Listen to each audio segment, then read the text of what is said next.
Bismillahirrahmanirrahim. Hello and assalamu alaikum. This is me, your host, EducationWali. I am Asma at Shaheen's Islamabad campus. Today I talk for ChatGPT. Okay, ChatGPT, first of all, assalamu alaikum and how are you?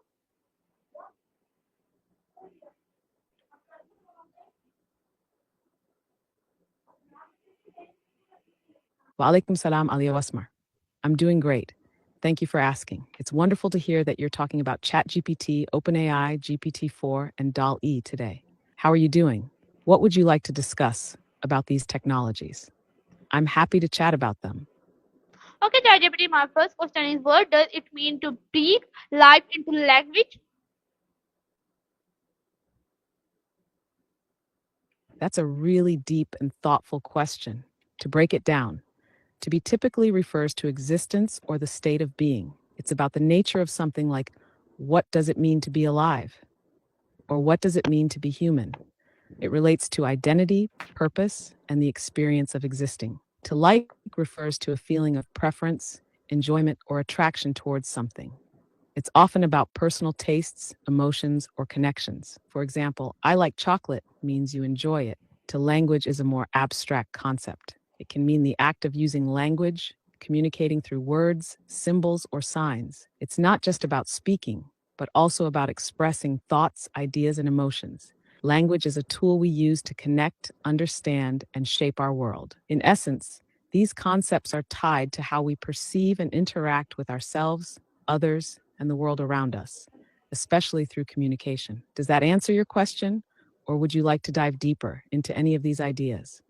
Okay, well appreciated. My next question is how is language like air? I'm glad the explanation helped. Now, when we ask, how is language like? I think you're exploring what makes language similar to other things or how it can be compared. Language is like a bridge. It connects people, ideas, and cultures, allowing us to communicate and understand each other. It's also like a tool because we use it to express thoughts, emotions, and experiences. In a way, language is like a map. It helps us navigate through the world by defining concepts, places, and ideas. Language can also be fluid, like water, because it evolves over time, adapting to new situations, technologies, and societal changes. It's also like a game where rules, grammar, syntax guide how we play, but creativity and expression shape the way we communicate. So, to sum it up, language is like a bridge, a tool, a map, water, and even a game. Does that comparison resonate with you, or would you like to explore it in another way? Okay, well appreciated. My next question is can silence speak louder than words? That's a powerful question, and I think it can definitely be true in many situations. Silence can speak louder than words because it has the ability to communicate in ways that words sometimes can't. For example, silence can convey deep emotion, like when someone is grieving or processing something difficult. The absence of words can be incredibly powerful. Silence can also create space for reflection and understanding. In conversations, sometimes not speaking allows the other person to express themselves more fully. In certain moments, silence can signal agreement, disagreement, discomfort, or even respect. In some cultures, silence is a form of respect or listening. It can be seen as a way of acknowledging the importance of what is being said or simply showing that words are not needed. So, yes, silence can sometimes speak volumes, expressing what words may fail to capture. Does that resonate with you? Or do you have a particular situation in mind where silence had a strong impact? Okay, well appreciated. My next question is what is language considered a living thing?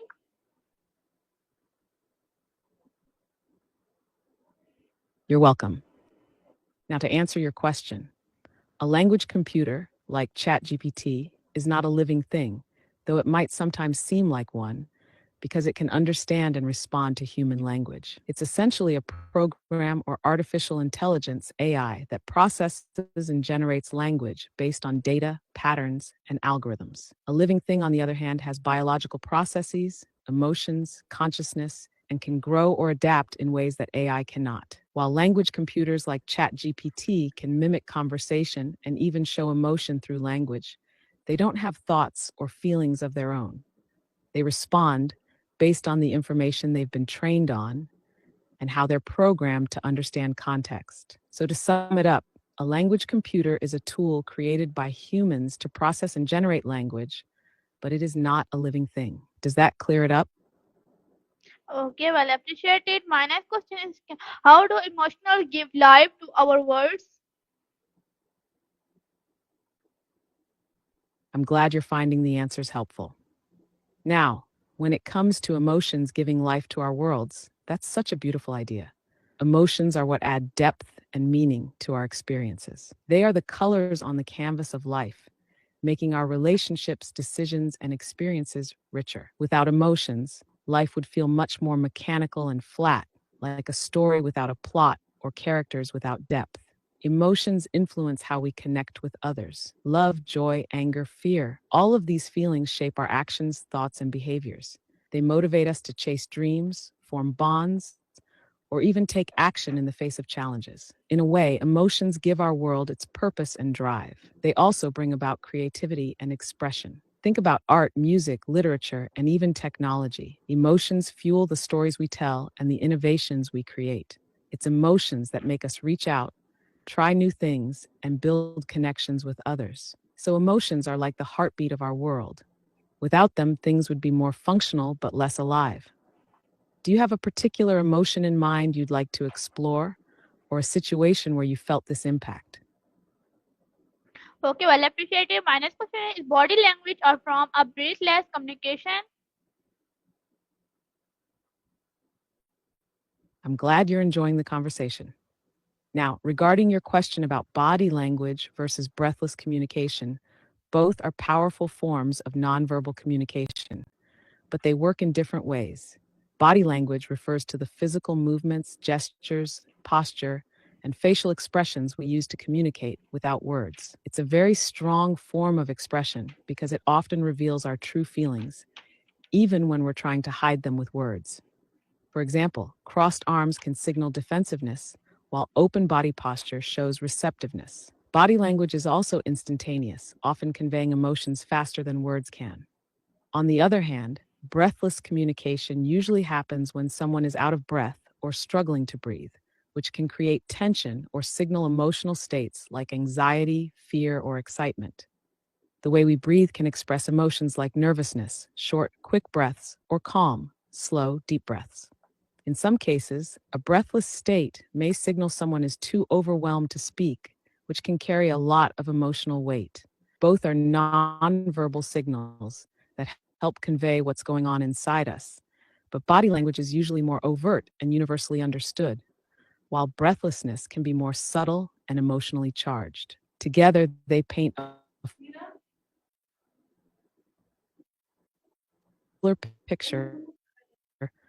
feeling. Does that make sense? Specific situations?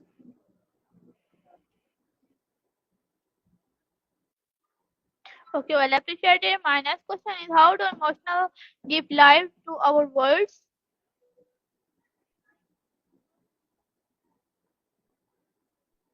You're very welcome. When we talk about how emotions give life to our world, it really comes down to the idea that emotions shape our experiences and give them meaning. Emotions are at the core of our human connections. They allow us to form deep relationships, whether it's the love we share with family, friends, or even our passions and dreams. Without emotions, interactions would be mechanical and less engaging. Think about it. Love, joy, sorrow, anger, and excitement are the forces that move us to act, to connect, and to change. Emotions also bring about creativity and expression. Art, music, literature, and even innovations in science and technology are often inspired by the feelings we experience. When we're moved by something, we create something in response, and those creations, in turn, shape the world around us. Additionally, emotions drive our motivation and purpose. The desire to improve, to help others, to fight for happiness often comes from our emotional core.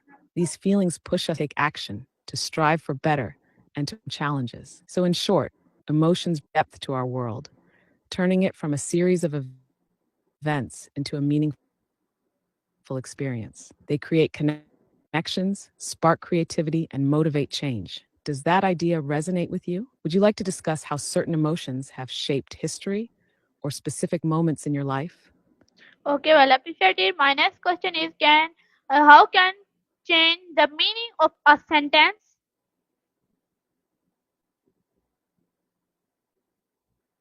I'm glad you're enjoying the conversation. To change the meaning of a sentence, you can focus on altering key elements such as 1. Changing the subject. By changing the subject of the sentence, you shift the focus of the statement. For example, the dog runs fast becomes the cat runs fast, changing the subject from the dog to the cat. 2. Modifying the verb. The action in the sentence can drastically change its meaning. She sings beautifully can become she sings terribly, simply by changing the verb. 3. Adjusting adjectives and adverbs. Words that describe other words, adjectives or adverbs, can change how something is perceived. For instance, it was a beautiful day could become it was a rainy day, changing the description of the day. 4. Switching the tense. Changing the tense can shift the time frame of the sentence. She eats lunch present becomes she ate lunch past or she will eat lunch future. 5. Rearranging sentence structure. The order of words or phrases can alter emphasis or tone. He quickly finished his homework becomes quickly he finished his homework, putting more emphasis on how fast it was done. 6. Changing the tone or mood. Using different word choices or punctuation can change the overall tone. For example, I can't believe it could be said with disbelief or excitement, depending on how it's framed. I can't believe it, excitement, or I can't believe it, disappointment. By playing with these elements, you can shift or completely change the meaning of a sentence. Does that make sense? Or do you have an example you'd like to explore? Okay, well, appreciate it. My next question for you is poetry the deep breath of language?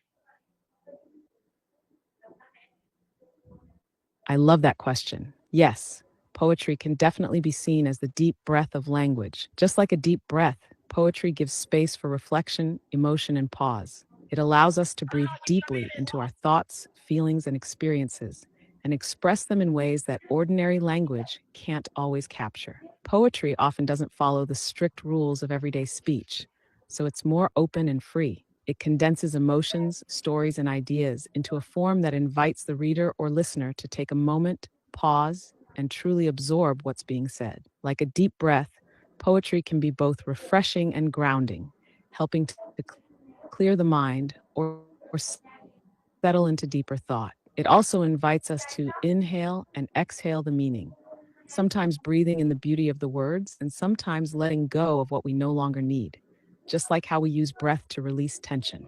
So, yes, poetry is often the deep breath that language needs to make space for something more profound. Does that idea resonate with you? Or do you have a favorite poem that feels like a deep breath? Okay, well, appreciate it. My next question is, what makes spoken word powerful?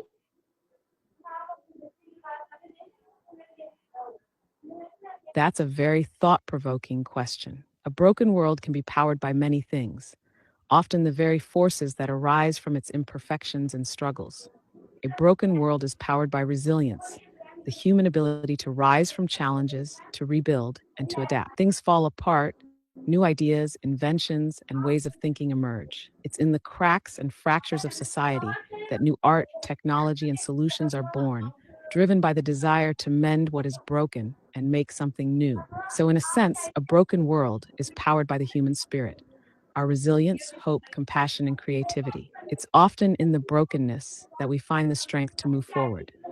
Does this perspective resonate with you? Or is there a particular example of a broken world that you're thinking about?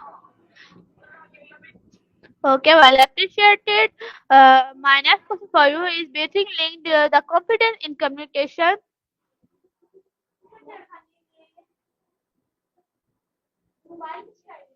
Thank you. I'm glad you're enjoying the conversation. Now, when we talk about competence in communication, it refers to the ability to communicate effectively and appropriately in various situations. This involves several key skills. One, clarity, being able to express your ideas in a way that others can understand easily. It's important to avoid ambiguity and be straightforward. but also considerate of the context. Two, active listening. Good communication isn't just about speaking, it's also about listening. Paying attention, understanding, and responding thoughtfully are key aspects of competent communication. Three, nonverbal communication. This includes body language, facial expressions, and tone of voice. Sometimes, how something is said is just as important as what is said. And four, adaptability, adjusting your communication style depending on your audience. For example, you might communicate differently with close friends compared to a professional setting or in different cultures. Five, empathy, being able to understand and share the feelings of others. Empathy allows you to connect on a deeper level and respond in a compassionate and meaningful way. Six, confidence, being able to express your thoughts and ideas confidently while also being open to others' viewpoints. It helps establish trust and ensures that your message is heard clearly. In short, competence in communication is about balancing both the content of your message and the way it's delivered to ensure that you can connect, understand, and respond effectively to others. Does that help clarify the idea, or is there a specific aspect of communication you'd like to explore further?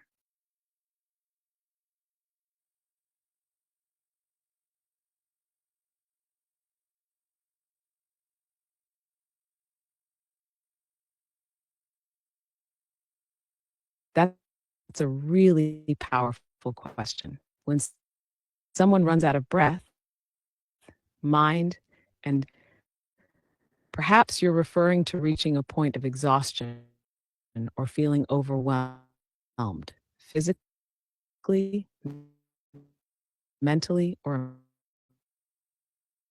emotionally. Here's what happens in each area. One, running out of breath. Physically, this could be due to exhaustion, oxygen down. Breathing small moments can burn out, where the mind feels exhausted from too much thinking, stress, or constant activity. It's like the mind reaches its limits and it becomes hard to focus, think clearly, Okay, well appreciated. My next or question. make decisions. When this happens, the effective mental rest and self care, like meditation, sleep, or a change of environment, can help. Three, running out of heart, if that's what you mean by and. This could refer to emotional exhaustion or a feeling of having nothing more to give emotionally. It happens when someone feels drained by emotional labor, whether it's caring for others, facing hardships, or dealing with difficult emotions. Running out of heart can feel like being disconnected or losing hope. Emotional rest, reaching out for support, and finding ways to reconnect with your passions or joy can help restore emotional energy. When someone reaches the point of running out of breath, mind, and heart, it's a clear signal that they need time to rest, recover, and recharge in all aspects physically, mentally, and emotionally. It's okay to take breaks, seek support, and give yourself permission to heal. Does this answer what you were thinking? Or is there a specific aspect you'd like to dig into deeper? Okay, well appreciated. My next question is breathe. Use a metaphor in religion text. Great. Let's talk about breed using a metaphor. Breed can be thought of as the root or foundation of something. It's where something begins or how it is shaped, much like how a seed grows into a tree, drawing its essence from the soil it comes from. For example, you could say, the challenges we face are the soil in which our character is bred, shaping us into who we are meant to be. In this metaphor, breed is like the nourishment or environment that molds something, individual's personality, skills, or even ideas. It's not just the beginning, but also what influences growth, transformation, and identity.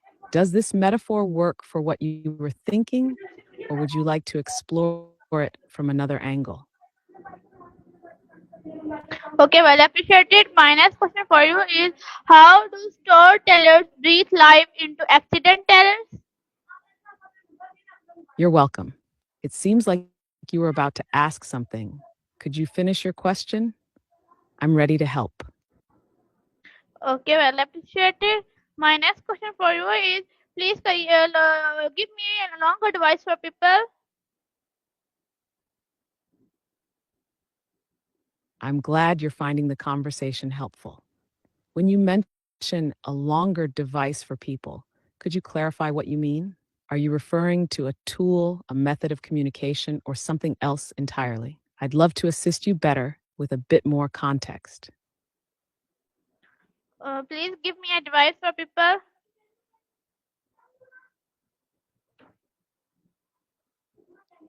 I see you're asking for advice. Papipa seems like it might be a typo, but I'm happy to offer advice regardless. If you're seeking guidance, whether it's about life, communication, or something else, here's a piece of advice that could apply broadly. Take your time, trust the process, and remember that growth happens little by little. In life, sometimes we feel rushed or pressured to have everything figured out, but real growth, whether emotionally, professionally, or personally, happens in small, consistent steps. Be patient with yourself and trust that every experience Okay, well, let me build toward where you need to be. If you're looking for advice on a specific topic, just let me know and I'll tailor it to fit. Okay, ChatGPT. Thank you. Okay, my last question for you is You're very welcome. I'm glad to be of help. Go ahead with your last question. what makes I'm ready. spoken word powerful?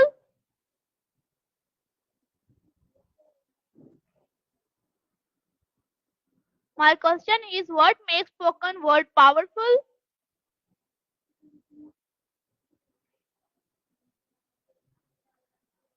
Spoken word is powerful because it taps into the human connection in a direct, visceral way. Here's why it holds such impact.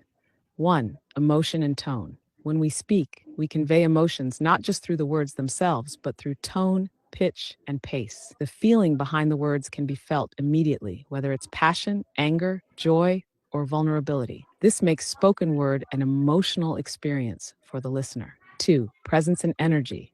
The act of speaking in person or through performance creates a sense of presence. The speaker's energy, body language, and eye contact all contribute to the weight of the words. Spoken word carries a unique immediacy, making it more dynamic than reading on a page. 3. Rhythm and cadence. Spoken word, especially in poetry or storytelling, often utilizes rhythm, repetition, and cadence to emphasize meaning. These elements can stir emotions and create a lasting impression. The rhythm of speech itself can become part of the message. 4. Direct connection. When we speak, we're engaging with an audience directly. There's something very intimate and powerful about speaking to someone, creating a sense of shared experience. Whether it's a speech, a poem, or a conversation, the spoken word connects us as humans in a way that written text might not. 5. Impact and memorability. Spoken words, especially when delivered with conviction, tend to stick with us longer. Think about famous speeches or moving poetry. They stay in our minds because they were heard, not just read. The voice behind the words carries power. So the combination of emotional depth, human connection, and the physical presence of speaking makes spoken word a particularly powerful form of communication. It touches us on a deeper, more personal level than written words alone. Does that answer your question? Uh, Or is there a specific spoken word performance or speech that you find particularly powerful? okay, ChatGPT. My last question for you is uh, how does us I'm ready. how What's your does last question? my Feel free to last ask. question is poverty the deep of breath?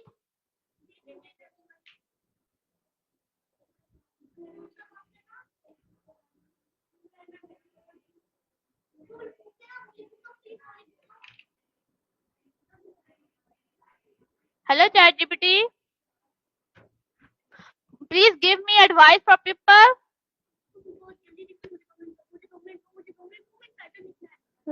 Hello. If someone is looking to learn more about OpenAI and GPT-4, here's some advice. 1. Start with the basics.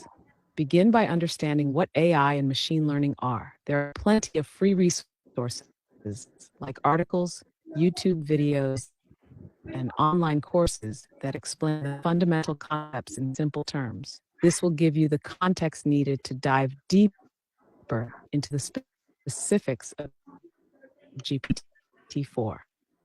2. Explore OpenAI's official website. OpenAI's website is a treasure GPT-4, as well as its various applications. They also provide documentation, use cases, and blog posts that can help you understand the capabilities and limitations of the model. 3. Hands-on experience. One of the best ways to learn is by using the technology yourself. OpenAI provides access to GPT-4 through platforms like ChatGPT and other APIs. Experimenting with these tools will give you firsthand experience and help you understand how GPT-4 works in real-world applications. 4. Learn from the community. There's a thriving community of developers, researchers, and enthusiasts who regularly share insights, tutorials, and discussions on forums like Reddit, Stack Overflow, and even OpenAI's own community. Engaging in these communities can provide valuable learning opportunities and answer any specific questions you might have. 5. Follow AI research papers. If you want to go deeper, reading academic papers related to OpenAI's research is a great way to understand the underlying mechanics. Start with the foundational papers on GPT models and gradually work your way through more complex topics as you gain confidence. 6. Stay updated. AI is evolving rapidly, and GPT-4 is just one milestone in a long journey. Follow OpenAI's blog, Twitter, and other sources to stay updated on the latest developments, improvements, and ethical discussions surrounding AI. 7. Understand ethical considerations. As powerful as GPT-4 is, it's important to understand the ethical implications of AI technology. Explore resources that discuss the responsible use of AI, potential biases, privacy, and the societal impact of AI. ये लो By combining these approaches, you'll be able to develop a comprehensive understanding of OpenAI and the broader field and engage with the community for continuous learning. Does that advice help? Would you like more detailed guidance on any of these points? Okay, ChatGPT, thank you. So this is your my call, Annie. I hope you like it. Meet for next call, Annie. Pakistan Zindabad, Bihan School Zindabad.